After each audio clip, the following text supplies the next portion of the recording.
Well, just 12 days after a suicide bomber killed 40 CRPF Jawan in Pulwama, for which the JEM claimed responsibility, the Indian Air Force has carried out what it calls non-military preemptive strikes on terror camps across the line of control. India's Foreign Secretary said that this is the biggest Jaish-e-Mohammed training camp that's been hit in Balakot, and a large number of terrorists have in fact been eliminated. He also said that the airstrikes were, and I quote, absolutely necessary, and added that the Jaish-e-Mohammed was preparing for more terror attacks. In response, Pakistan's foreign minister has termed the airstrikes, and I quote again, as grave aggression, and said that there will be a befitting reply. In fact, in a statement after a security meeting chaired by Pakistan's Prime Minister Imran Khan, Pakistan has said it will respond at a time and place of its choosing. However, Pakistan has denied India's claim of targeting terror camps in Balakot, resulting in heavy casualties, calling it, and I quote again, reckless and fictitious claim. Before we bring you a sequence of how the events unfolded today, here's India's Foreign Secretary Vijay Gokhale and Pakistan's Foreign Minister Shah Mahmood Qureshi on the airstrikes. In an intelligence-led operation in the early hours of today, India struck the biggest training camp of the Jaish-e-Mohammed in Balakot. In this operation, a very large number of Jaish-e-Mohammed terrorists, trainers, senior commanders, and groups of jihadis who were being trained for Fidaiin action were eliminated. Phone concluded that India has committed uncalled for aggression, to which Pakistan shall respond at the time and place of its choosing. Uncalled for action by India. That's the Foreign Minister of Pakistan and the Foreign Secretary of India saying an appropriate response, a preemptive strike by India. Let me now run you through how the events have unfolded since the wee hours of the morning. Now, according to government sources, 12 Mirage fighter jets left the Gwalior airbase with laser-guided bombs at 3:30 this morning. At around 3:45 a.m., the Indian Air Force struck Jaish-e-Mohammed's terror camp in Balakot. The camp is located on a hillock and is allegedly led by Yusuf Azhar, the brother-in-law of Masood Azhar. Now remember, Yusuf Azhar was one of the terrorists who hijacked the Indian Airlines flight in 1999 and then negotiated the release of his brother-in-law, Masood Azhar. Now, minutes later, that's at 3:48 a.m., the Air Force hit a second terror camp in Muzaffarabad, and the attack lasted for under 10 minutes. And then came the attack on a third terror camp located in Chakoti. That happened at 3:58 a.m. and this lasted till about 4:04 a.m. Now remember, this is all source-based information. An hour after this, Pakistan's defense spokesperson took to Twitter confirming the attack but denying that there was any casualty or damage. A few hours later came the statement from India's Foreign Secretary confirming that the airstrike had happened. That was at 11:30 a.m. Now, the airstrike has huge implications. This is for the very first time that the Air Force has crossed the line of control which was established after the 1971 war with Pakistan. And this is a significant policy shift for the Indian government. Prime Minister Narendra Modi met with members of the Cabinet Committee on Security after the pre-dawn airstrikes on the terror camps across the LoC. And speaking at a rally in Rajasthan, while the Prime Minister did not directly refer to the airstrikes, he did say that our nation is in safe hands. Other opposition leaders have said they stand by the government and the armed forces. In fact, the Minister for External Affairs, Sushma Swaraj, has held a meeting, an all-party meeting with opposition leaders. Listen in to the political reactions. Bharat के पराक्रमी वीरों को नमन करें, sir झुका करके नमन करें।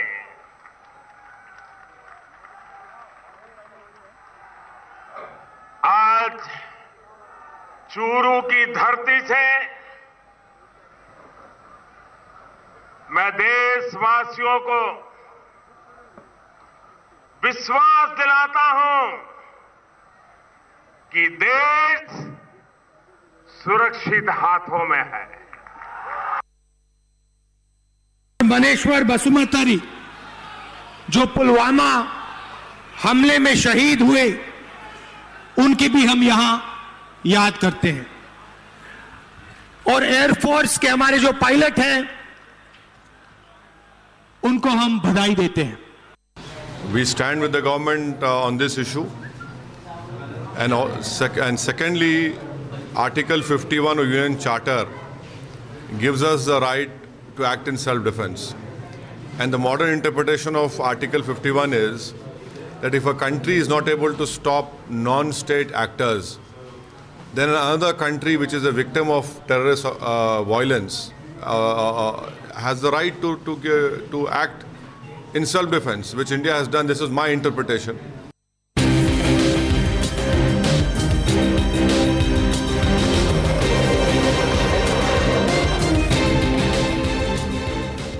Well, those are key political reactions. Joining me now, Praveen Swami, Group Consulting Editor, Network 18 and Editor of First Post.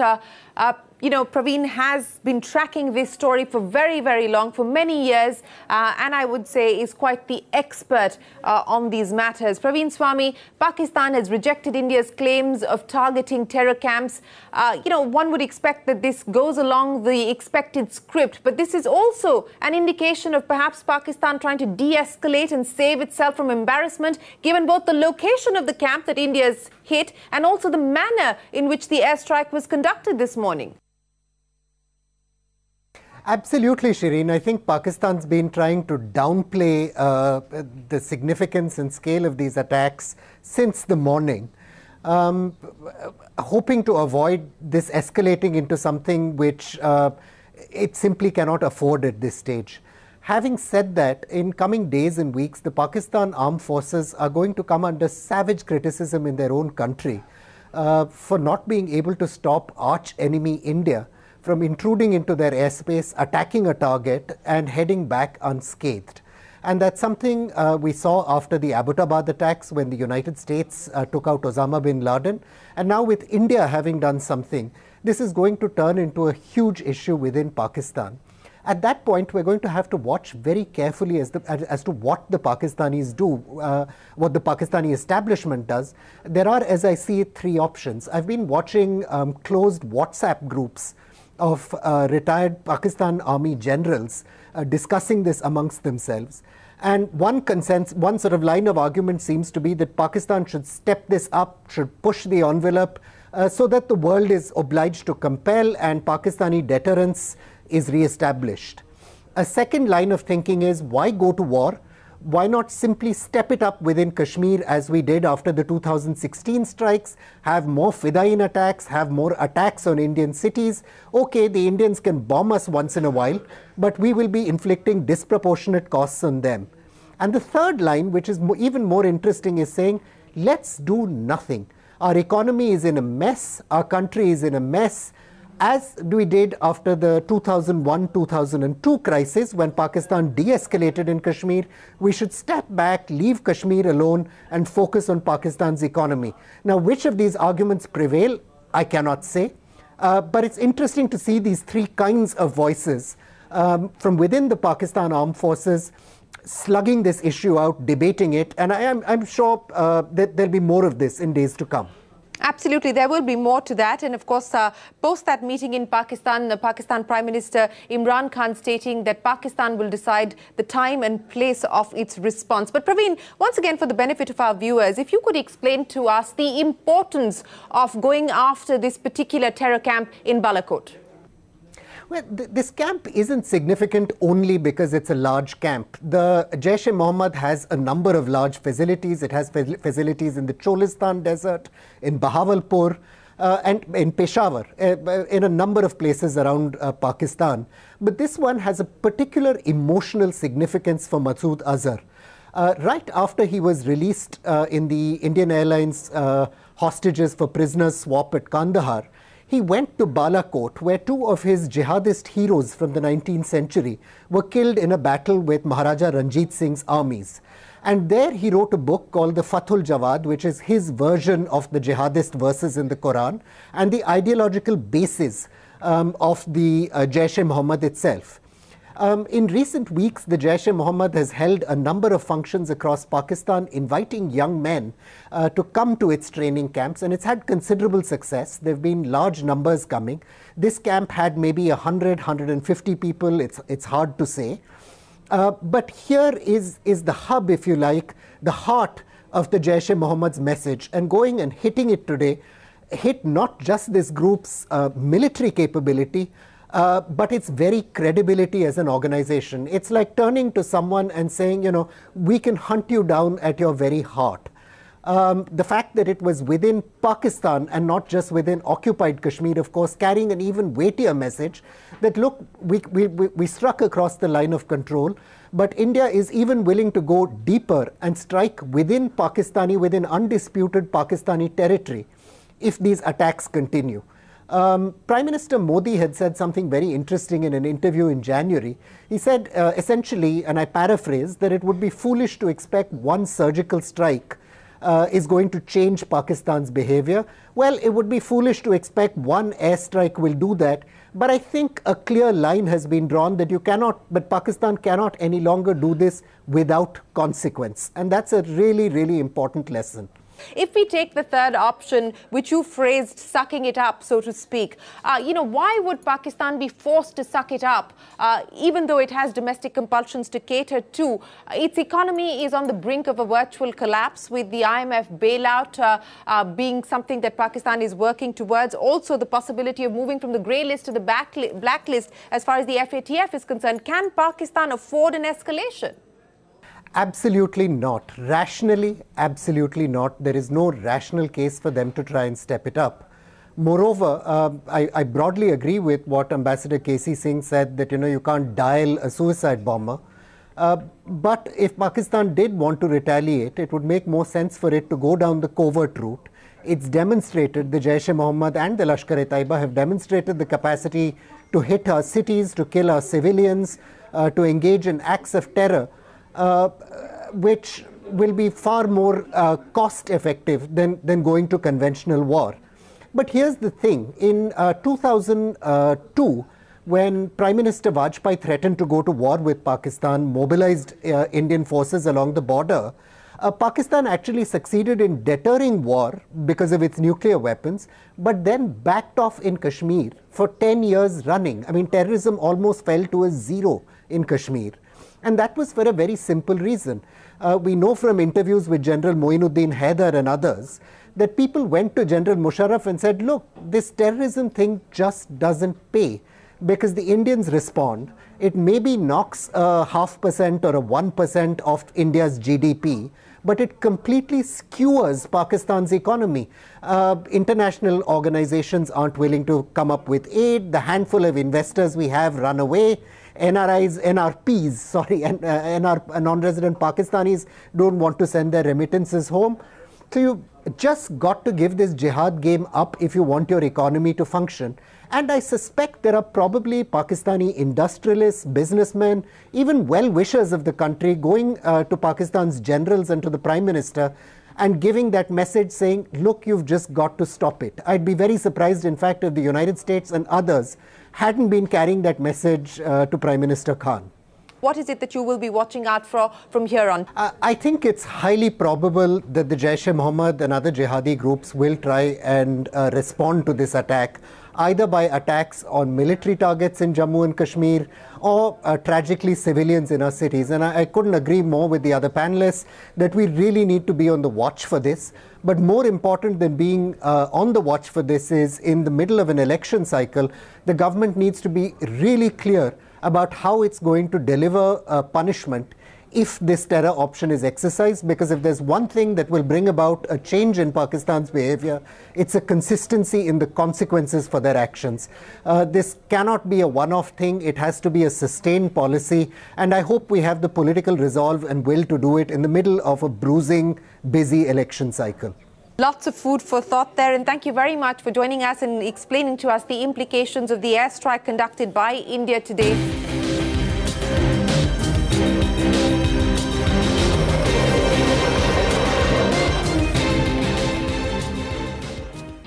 We're now joined by General VP Singh, former Chief of the Army. Air Marshal R.K. Sharma, former Vice Chief of the Air Staff, Sharad Sabharwal, former Indian Ambassador to Pakistan, diplomat Vishnu Prakash, Dhruv Jaishankar, Senior Fellow at Foreign Policy at Brookings, Sameer Patil, Fellow for National Security Studies and Director, Center for International Security at Gateway House. Gentlemen, appreciate you joining us here on the program. General Malik, if I may start by asking you, sir, one, what do you make of the response?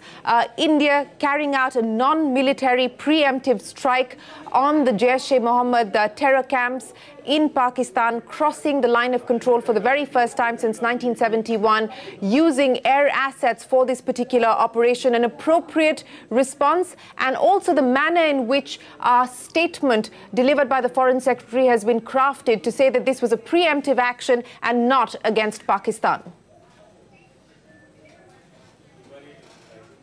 Look, firstly, I think the government has to be complimented for taking the decision.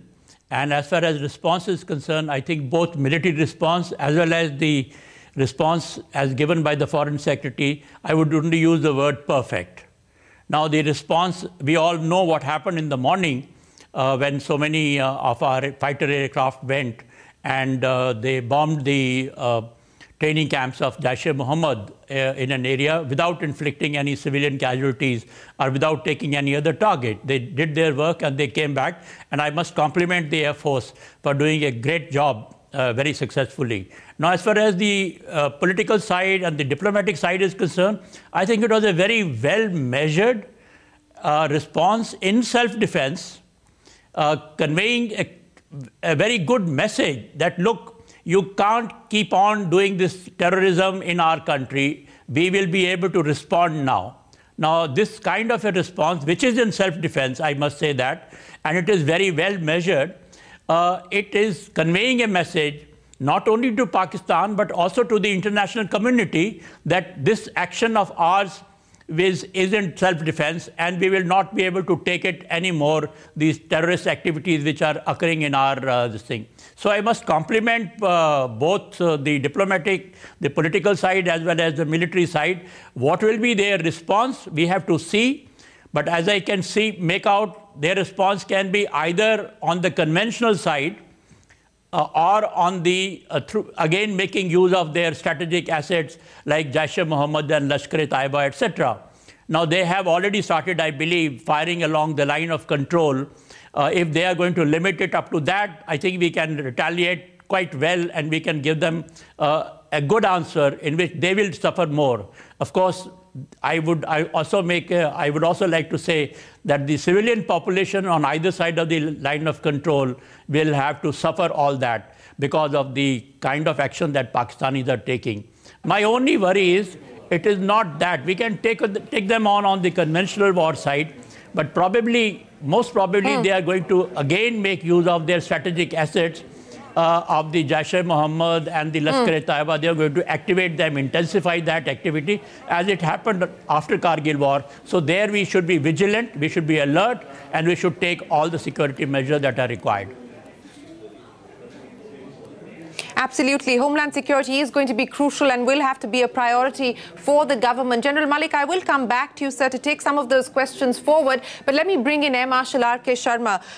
Air Marshal Sharma, if you can help us understand what would have been the considerations that the Indian Air Force would have had to keep in mind in order for them to successfully carry off this airstrike. I mean, we're not just talking about POK. We're talking about crossing the line of control. This has been a consideration that two governments in the past have explored but haven't gone through with it. What would have the Indian Air Force had to weigh before carrying forward with this operation? And also, if you can explain to us the capabilities of the Indian Air Force, the use of the Mirage fighter, how all of that has come into being, how all of that was aligned to ensure that they could actually go right into the heart of Pakistan without being detected.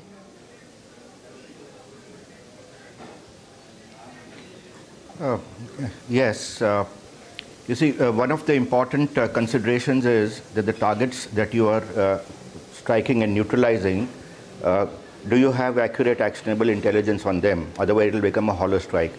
That said, I must really compliment our intelligence agencies who gave us the targets with the perfect, actionable intelligence with a number of terrorists which were holed up out there and who needed to be neutralized. That by itself is the most important element. insofar as executing the strike itself is concerned, just given the delta fact that, there will be some pressure on the people who are executing these missions because it is real time and you can't have a mission failure.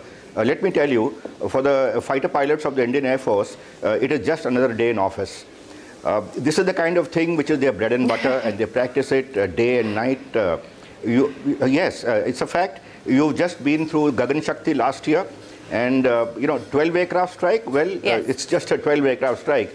You talk to the average strike pilot, and he will tell you we can do about 20 and 30 aircraft strikes. So that's not a big deal. Yes, that said, I must say there must have been some element of pressure because we don't want any mission failure, and it has to be accurate. So that is as far as the strike itself is concerned. You asked me about the Mirage 2000. Well, this is not the only aircraft which can, sort of execute this mission. We have other aircraft also in our inventories. For example, the Jaguar, the Sukhoi 30. They can, and now even the Tejas LCA, the Mirage 2000. Sorry, the MiG-27 upgraded. What we do, one of the major considerations is something what we call weapon to target matching. What is your target? And what is the weapon you need to neutralize the target? So when you look at this one aspect, and the second aspect that you look at is your strike fleet will always require air defense cover so that they don't get interfered with by the air defense aircraft of the adversary. So what is those kind of air defense aircraft who protect the strike force? So when you look at all these considerations, well, primarily the weapon to target matching, it turns out that the Mirage 2000 was the best aircraft to use under these circumstances. Well, thank you very much for explaining that for the benefit of our audience, why the Mirage was actually used and how, along with the electronic countermeasures, the Indian Air Force was able to carry out this airstrike. But let me bring in Shahid Sabharwal, former Indian ambassador to Pakistan. Ambassador Sabharwal, one would imagine that the statement that we've seen from the Pakistani side is along expected lines, basically claiming that India's claims with the airstrike are both reckless and fictitious and cater to a domestic constituency ahead of the elections. That would, I would imagine, be face-saving on the part of Pakistan, but also going on to say that the Pakistani people and the armed forces will have to be in a state of preparedness, ready for any eventualities, and that Pakistan will choose its response and its timing. What do you make of the Pakistan response and the possibility of escalation from here on? Well, the Pakistani response, as you said, is on the expected lines. What else could you expect from them? When initially the whole crisis started after Pulwama, you saw the statement made by Imran Khan. He was reading almost from the old script, which we have seen ever so often, that there was no proof that if actionable intelligence was given to them, then they would be in a position to take action, investigate, etc., but also threatening us. The script that is unfolding after this morning's attack is very similar to the one that unfolded after our surgical strikes in 2016. We gave the details of the action taken by us, we mentioned it in public, and the Pakistanis said nothing had happened. This time they have said our aircraft crossed the line of control. They went in 4 or 5 miles inside, but they were chased away. They dropped their payload. It didn't cause any damage. So it's a matter of speculation whether they would retaliate or not. But from all that I have seen since this morning, it seems to me that they are preparing the ground not to be under any pressure in the eyes of their public to do anything frontally, militarily, either hitting a target in India using their aircraft or a missile and so on. But I would say that this action, the single action, is not going to get rid of our Pakistan problem, the problem of terrorism from there, because there is no silver bullet.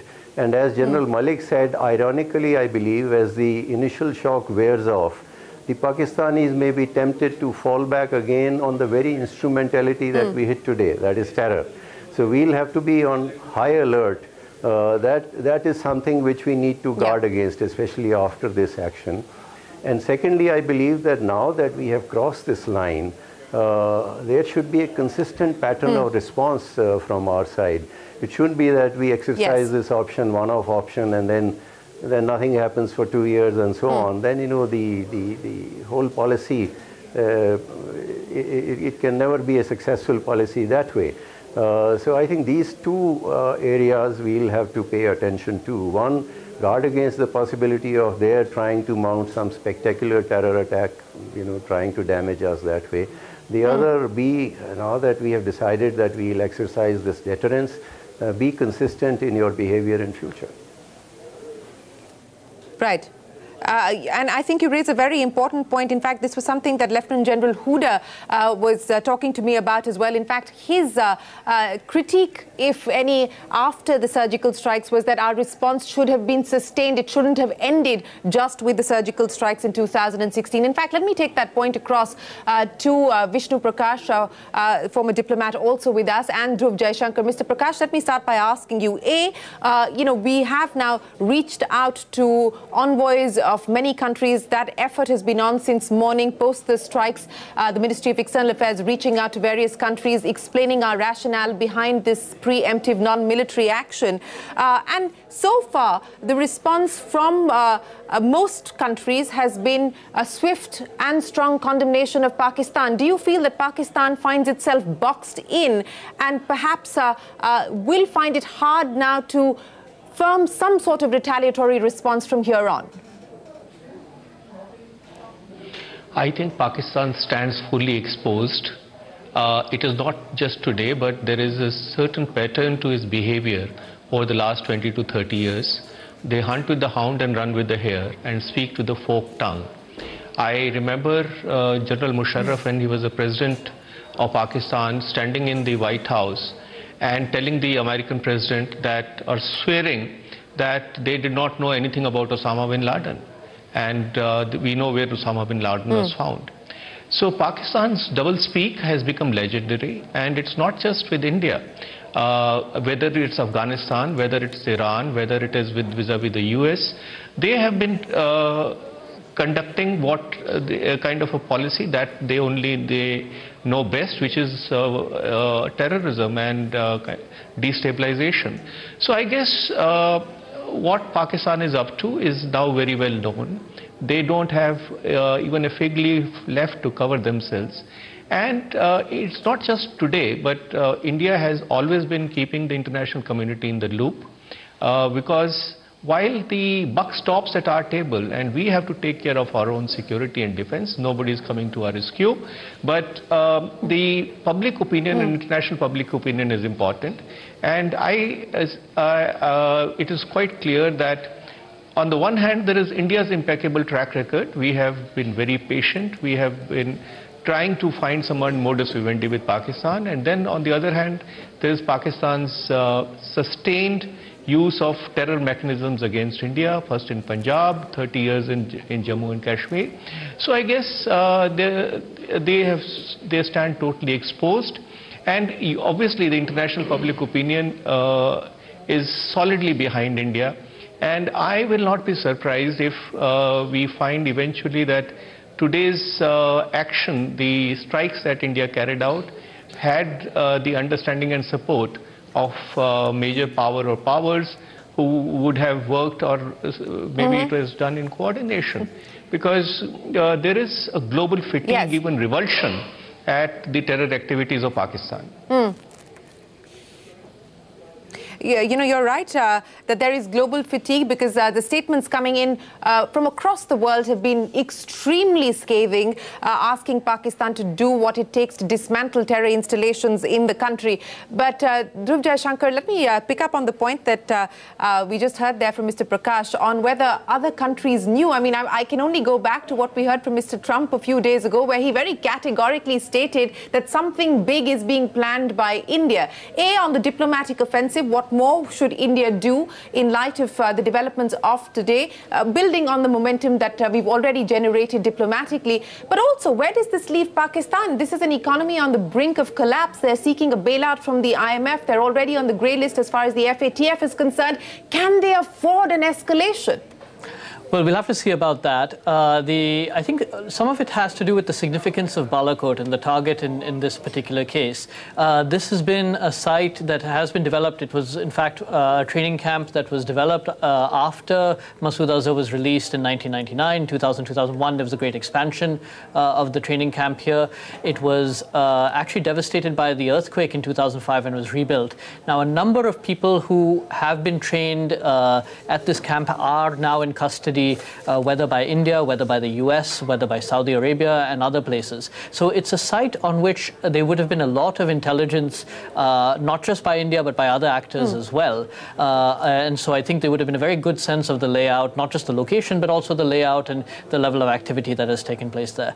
There's also been a revival after a bit of a lull of activity there after 2014, and as part of Jaish-e-Mohammed's revival. And so it is a place that has been frequented by Masood Azhar himself and by other associates and relatives of him, including the person who the Foreign Secretary said is now has been heading the organization. So all of this points to it's certainly quite probable that there was certainly a lot of intelligence inputs that went into this, not just Indian, but quite potentially others as well. Absolutely, and that seems to be evident, as General Malik was pointing out, as well as Air Marshal Sharma, that weapon-to-target matching would have been crucial in order for us to successfully conduct this air operation, and intelligence has obviously played a key part in that. But Samir Patil, on the back of what we've seen happen today, there is consensus that a clear line has been drawn by India. We have called Pakistan's bluff, that the strategic equations have been redrawn.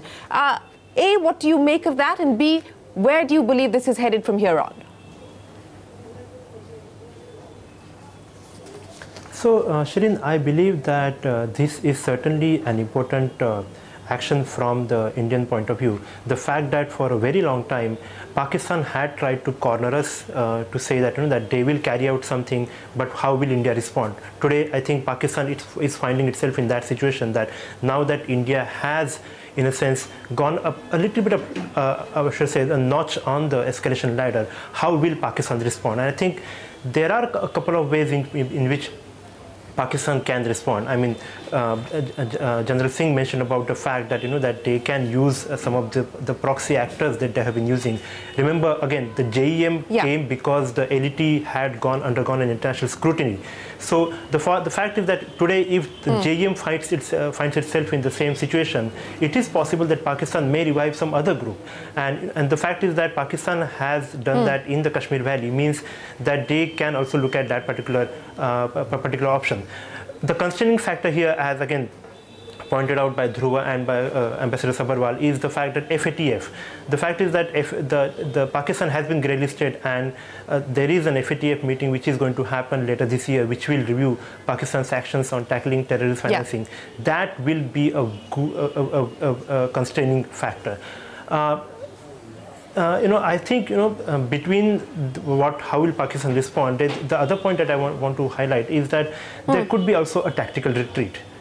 Precisely because knowing the constraining factors, Pakistan could actually just undertake a tactical retreat and evaluate the options that it has. But, it will be interesting to see how Pakistan responds. Absolutely, it will be interesting to see. Remember, Imran Khan has domestic compulsions and a domestic constituency to address as well, and poor decisions could be made, even though there is a big problem that they face diplomatically and a big problem that they face economically as well. But General Malik, I want to come back to you, sir. And you talked about the possibility of Pakistan adopting a sort of more conventional approach or using proxy actors, as Samir Patil was just pointing out and alluding to also. But outside of how we respond and deal with Pakistan, how we respond with Kashmir is also going to be crucial to fixing this issue. And there is no silver bullet, as we've all clearly articulated on this program. But what would you expect in terms of next steps as far as our Kashmir policy is concerned, sir, in light of what has happened today?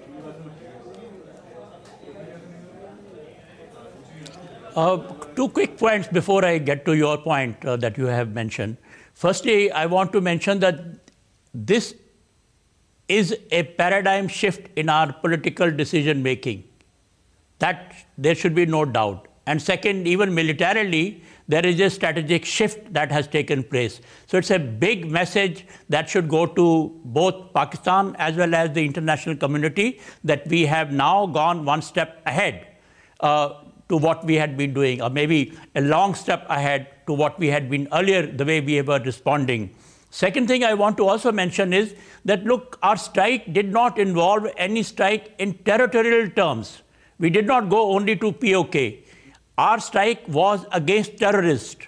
And therefore, the message should be that we are not going to tolerate terrorist activities from Pakistani land, whether it is mainland or it is POK. So that should be quite clear. The message is only on terrorism and not anything to do with the land. Now, as far as Kashmir is concerned, my own experience after Kargil war has been that when this kind of escalation takes place on the front between India and Pakistan, generally the situation in Kashmir, it goes down. In fact, there is lesser violent activities during that period. And I saw that during Kargil war. In fact, I would say that there were a large number of supporters from Kashmir when we were fighting during the Kargil war. So I personally feel that for the next few days, we will probably see a slightly quieter Kashmir. But having said that, it doesn't mean that we can let our guard down in Kashmir also, because the Jaish-e-Mohammed has its elements in a much larger number today. And therefore, whatever protective action that we are taking, whatever action that we are taking against the violent element in Kashmir, that we shall have to continue, and we will have to keep a close eye on the activities within Kashmir. You know, if I can just spend a few more minutes on the issue that was just raised by General Malik, and I think some of our panelists talked about that, this paradigm shift in Indian policy with what we've seen happen with this airstrike, going beyond the line of control into Pakistan territory, but saying we're not going after military installations or military infrastructure, we're going after terror installations and terror infrastructure. Also very clearly distinguishing between what happened in Pulwama and saying that this is a preemptive action, this is not retaliation for Pulwama. That was the message that India was clearly sending out when the Foreign Secretary spoke this morning. Mr. Prakash, I'd like you to comment on both those issues. A, drawing a line between what happened with Pulwama and what happened today, and B, saying that we will do whatever it takes to go after terror and terror that attacks us on our soil. Oh, absolutely right. You know, the message in today's strikes is manifold. But two elements are very clear. A, we will not turn the other cheek. 2, we will give a befitting reply. 3, we have the capability. 4, we have the intent. And the message is that what we have done is not out of pique. It is justice, belated justice being delivered. And when you say that there are no terror camps, in fact, I find it a bit paradoxical, the very confused statements emanating from Islamabad. On the one hand, they say that there was nothing there, and you know, they dumped their munitions and it was jungle and they went back. And then they say that you know, we have done something and they will take action of a time of their choosing. What have we done, gentlemen, if there was nothing there? If there was no camp, nobody killed, nothing, so then where is the action? So Pakistan is basically a rogue state, a failing state, a state which is going out with a begging bowl, but does not give up its ways. And for them, the message is very clear that it is not business as usual, that the world is fed up, India is fed up, and you have to change your ways, you have to turn the searchlight inwards and decide. And the very fact that we have spoken about taking the action in self-defense means that we are not targeting Pakistan, the people, Pakistan, the nation, but our difficulty is, or challenge is, the terror infrastructure and those who support and harbor it. I would here like to slightly digress to say that India for the last 20-30 years has been talking about peace and development, and we have been consistently mentioning and urging Pakistan to work with us, work with the other countries, because we are a large economy. We are a country which can take the entire region with us. And Pakistan also needs the same economic development. But at the end of the day, the ball is in Pakistan's court.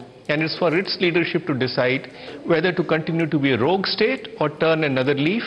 If they want to turn another leaf, the first step is to admit that they have a problem, stop being in denial, and then other things will follow.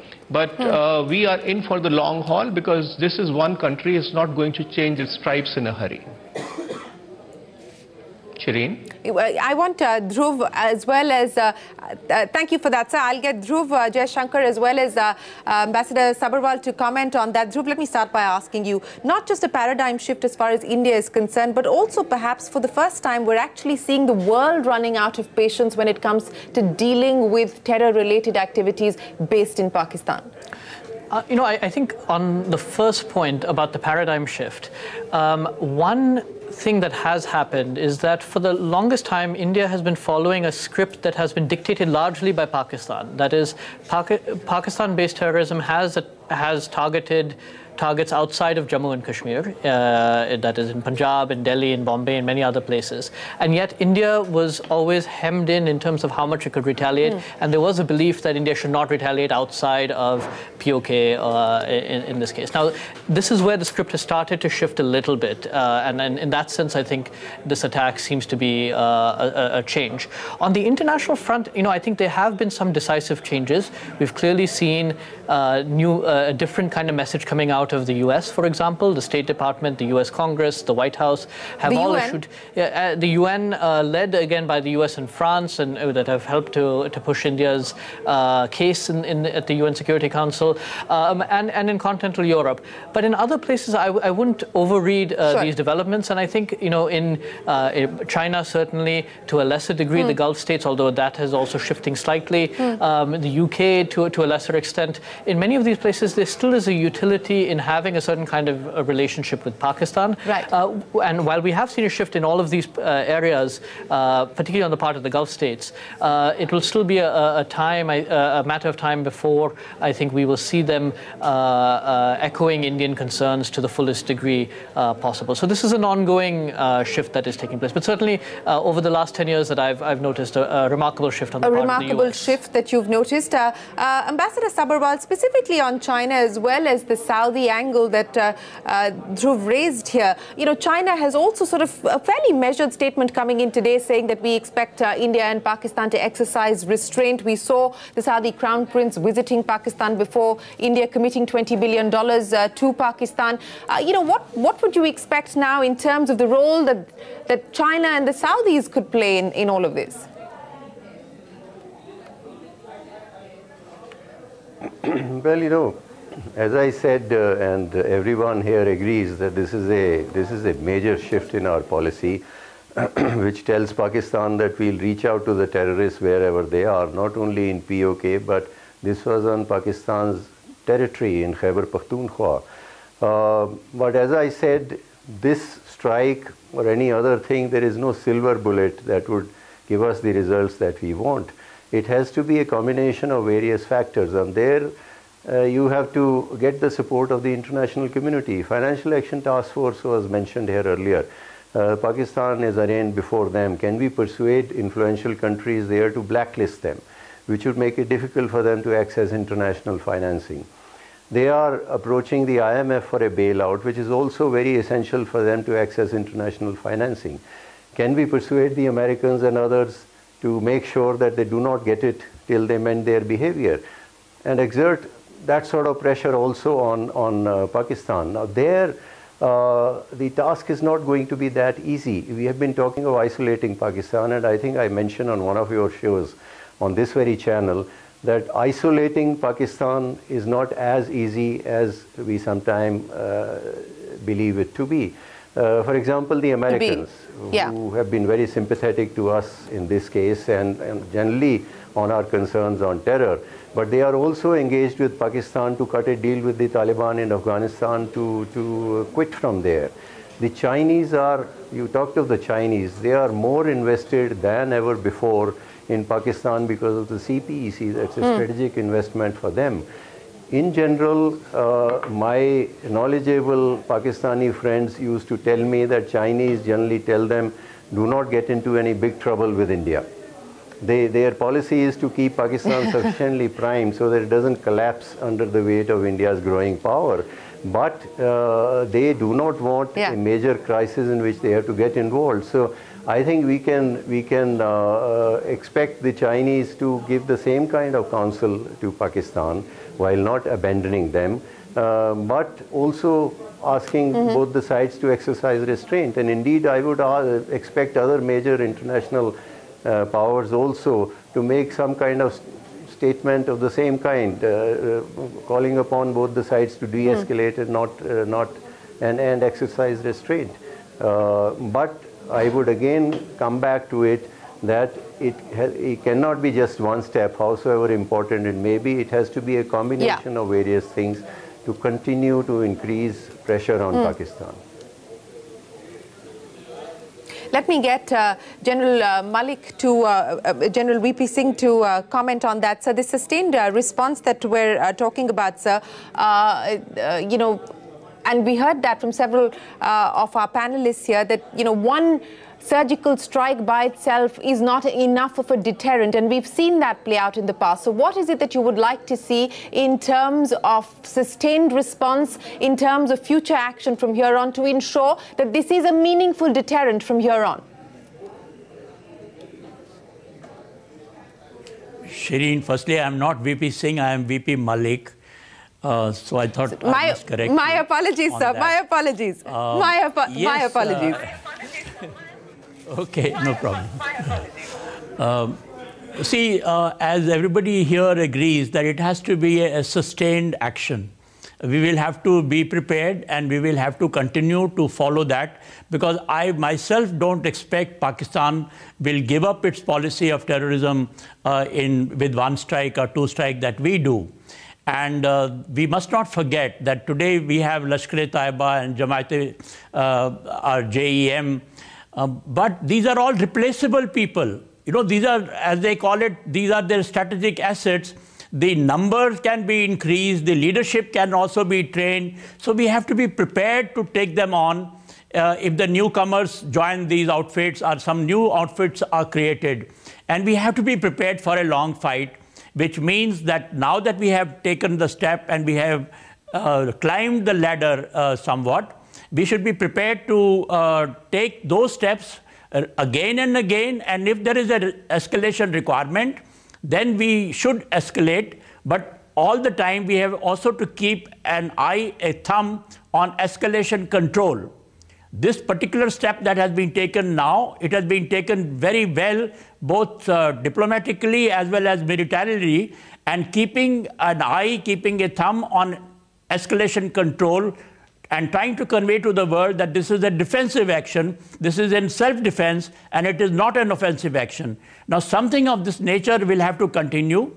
Also, I must also add here that integrated policy as far as Pakistan is concerned should also keep an eye on Kashmir, because there is a certain amount of relationship between Kashmir and Pakistanis. Pakistan, if they want, they can create more bad situations for us in Kashmir, and therefore we have to keep an eye and we have to keep control of the activities of the anti-national elements in Kashmir. But we should expect something from their side on this side, and we should be prepared for it for quite some time to come, I would say. Absolutely, and we do need to have a sustained policy response in place. Marshal Sharma, let me get you to comment and take the point forward, what we just heard there from General Malik. You know, the combination of factors that we need to keep in mind as we design our strategic response going forward from here on, and also this business of escalation control, drawing the balance between making our point and yet exercising that control. What is it that you would like policymakers, especially those in government, to weigh in on? Well, I think it's already been, stated. The intent is clear. With what this event has done is actually, we have crossed the Rubicon, so to say, or opened the doors, and it's a message that it was never that all options on the table, but now it's a firm message, which suggests that this is going to be the new normal. So it's not a game of cards, like you did that and I have done this. If you do that, we'll do this. Now expect this to be the new normal. And if we have actionable intelligence, which is supported by, the facts and figures, it doesn't matter whether it is POK or PK. And if the government desires, and I believe it will happen, the Air Force will go and strike again. So it's okay, and the response from the other side, we are prepared for it. It's always factored in. So that is not a problem as well. But expect this to be the new normal, and it is not going to be a one-off strike. I'm sure about that. We'll appreciate you joining us here on the CNBC TV 18 special discussion as we take stock of the preemptive airstrike launched by India against the JEM terror camps in Pakistan and the road ahead. Thanks very much for watching.